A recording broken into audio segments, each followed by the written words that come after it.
estamos tratando aqui a respeito do bloqueio do WhatsApp. Isso para nós é um desastre. Porque a gente fala em WhatsApp, a gente usa o WhatsApp, e muitas vezes as pessoas entram no jornal, via WhatsApp, com imagem, com som, etc. Bloqueou, cria problema para a gente. O doutor Oriolano Camargo, né, que eu apresentei para você no começo agora, ele está aqui conosco. Oriolano, bloquear o WhatsApp bloqueia a cidadania, bloqueia o direito da pessoa se expressar livremente a sua opinião, ou não? Ou você pode usar outros meios? Doutor Herói, que honra, advogado, meu colega, historiador, um prazer estar aqui. De fato é um tema que divide a opinião pública. O WhatsApp ele se popularizou muito no Brasil, consultas médicas, contatos com a justiça, atos de comunicação. Existem várias do trabalho hoje que fazem os acordos se utilizando do WhatsApp. E em determinado momento você, como todo canal de comunicação, como o telefone, o fax, ou a televisão é utilizado por grupos criminosos, né? Em determinado momento começaram a acontecer algumas investigações. E se chegou à conclusão, né, a polícia, os investigadores, onde está essa informação? O WhatsApp tem essa informação? Poderia nos passar essa informação? Então, houve uma requisição para que o WhatsApp, em determinado momento, fornecesse à justiça brasileira informações que não foram fornecidas.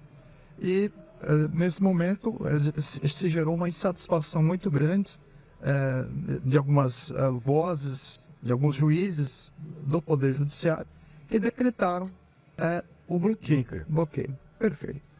Só que, em paralelo, em função dessa popularização, o cidadão brasileiro se viu privado de um meio de comunicação em massa que atende hoje centenas e milhares de pessoas. Então, a minha resposta, numa pesquisa que nós fizemos, um debate que nós fizemos na OAB, é que sim, que o bloqueio é uma medida exagerada, que a justiça brasileira deve procurar um canal de comunicação melhor com o WhatsApp. Eu sugeri já ao aplicativo que desenvolva um manual de procedimentos técnicos para demonstrar de forma transparente para a justiça brasileira, para o cidadão brasileiro, os limites da sua capacidade técnica de fornecer essas informações. Agora, tecnicamente, há algum lugar onde essas mensagens ficam guardadas ou não? Justamente o argumento do WhatsApp é que, ao enviar a mensagem de um celular para outro, as mensagens ficariam apenas armazenadas nos telefones e que a justiça deveria investigar o celular dos respectivos investigados.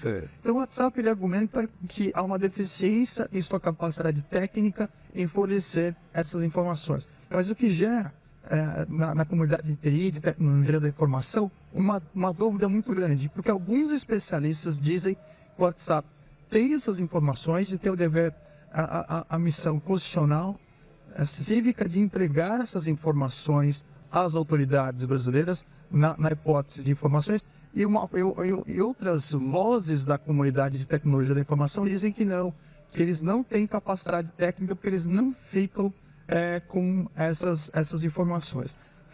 Fato é que o WhatsApp também argumenta que ele foi comprado pelo Facebook recentemente, ele argumenta que ele não está sujeito às leis brasileiras, mas às leis americanas, que é um outro problema que envolve o Ministério Público Federal, que argumentou recentemente que não, que existe o Marco Civil da Internet e que se o WhatsApp está operando no Brasil com dados de brasileiros, tem que se meter à lei brasileira. Tem que se meter à lei brasileira. E o Marco Civil da Internet é claro nesse sentido. A possibilidade, na ocasião dos escândalos envolvendo o Edward Snowden, se propunha na legislação do Marco Civil que as informações dos provedores fossem trazidas para o Brasil, para que na hipótese de uma ordem judicial, essas informações estivessem alocadas aqui nos servidores localizados no Brasil. Se chegou à conclusão naquela ocasião no Poder Judiciário, ficaria muito custoso para essas empresas trazer esses equipamentos para o Brasil. Então o Marco Civil da Internet criou uma ficção jurídica. Se você trata de dados de brasileiros no Brasil e você é uma aplicação que serve a brasileiros, Na hipótese de uma ordem judicial, você deve trazer essas informações requisitadas para a justiça no Brasil. Ainda que elas não estejam arquivadas no Brasil.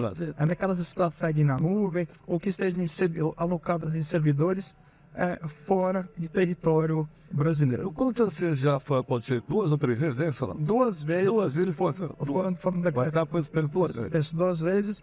E na superior instância, no Tribunal de Justiça aqui do Estado de São Paulo, foi decretada a revogação da medida.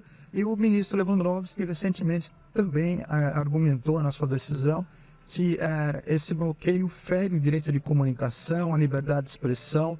A decisão do Supremo Tribunal Federal ou não? Já há uma decisão monocrática do ministro Lewandowski tratando da questão. A questão ainda está em discussão. Outros juízes podem requerer que é importante, eles poderão pedir a suspensão do WhatsApp. Exatamente. A questão é nova. Se o assunto realmente chegar ao Supremo Tribunal Federal, acredito que deve haver uma modulação dos efeitos da decisão, porque, obviamente, se o aplicativo estiver sendo utilizado numa situação em que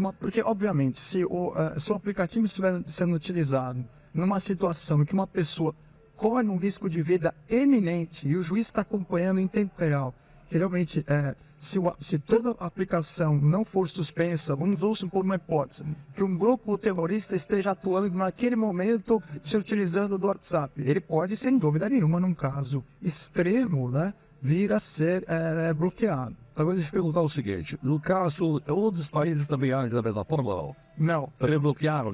Não tenho notícias de bloqueios em outros países, eu desconheço. Curioso, porque talvez as questões sejam semelhantes. Exatamente. Deixa eu perguntar o seguinte, o Paulo Chassi, que é de Porto Alegre, ele mandou aqui um WhatsApp. É o seguinte, o WhatsApp pode ser acusado de coautor de crime quando ele for utilizado por uma prática ilegal? Sim, pode. Na seguinte hipótese, vamos ver o que diz a legislação, o Marco Civil da Internet. Vamos supor que na plataforma WhatsApp esteja trafegando uma mensagem maliciosa que acaba ofendendo a imagem de uma centena de cidadãos brasileiros. Se o WhatsApp tem capacidade técnica de remover esse conteúdo, de bloquear o reenvio dessas mensagens, ele é notificado pelo particular, uma notificação extrajudicial formalizada pelo seu advogado. Antes do Marco Civil da Internet, a legislação caminhava melhor, ou a jurisprudência do STJ caminhava numa direção mais razoável. Bastava a notificação do advogado para que nascesse a responsabilidade civil e até criminal em alguns casos, alertando a aplicação no seguinte sentido: olha, dentro da sua casa, dentro da sua plataforma, está sendo cometido um ilícito.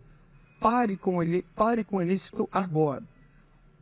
O Marco Civil da Internet judicializou essas questões. Apenas com uma ordem judicial, a partir do momento que o juiz está ciente e que eles pedem uma ordem judicial, só a partir desse momento a aplicação ou provedor de conteúdo pode vir a ser responsabilizado. Não cumprir a ordem judicial. Não cumprir a ordem judicial. Nesse ponto, o tempo que nós vivemos, o tempo real e o tempo da internet, são tempos diferentes. A gente precisa ter essa noção. Se eu te passo uma informação e você joga num grupo, e esse grupo joga no outro grupo, em 3 minutos, essa mensagem pode ter atingido centenas de milhares de pessoas. E fora do país, tá? E fora do país. E se uma ordem judicial não for expedida em questão de horas, determinando